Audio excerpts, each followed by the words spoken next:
So here are 3 myths that could be holding you back from rising up. The first myth is something that I heard often when I was a young person. Those in authority taught me, my caretakers taught me. The first thing is that I was a sinner. I was told that because I had broken the laws of God, the laws of the universe, that even if I sinned one time and made one bad decision, I was now identified as a sinner, and I deserve eternal punishment for that.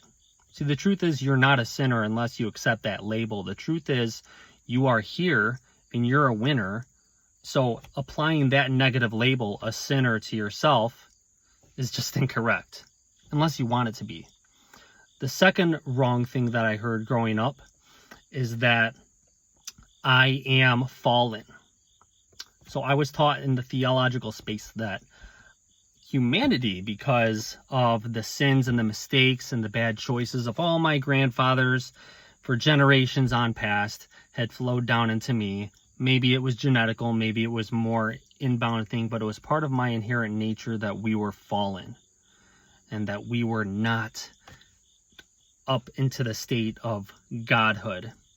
And that's just incorrect unless, of course, you want that to be your reality. The real truth is that you are good just for being here right now. And how do you know that? Because if you weren't, you wouldn't be here.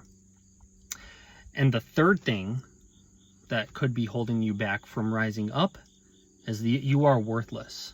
Without any outside source, you are just worthless. And that is another harmful label, because what does that make you need in the future? It teaches you what's called learned helplessness.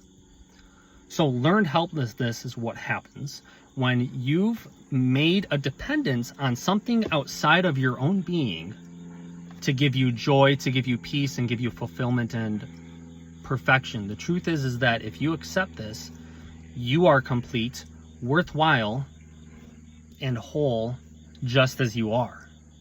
You don't have to do anything or be anything else besides just existing. You don't need any other outside deity or someone to make a sacrifice for you so that you can be whole. That's a never-ending battle that you will never, ever win. That's a battle that is endless and you'll never see that, because there's no end.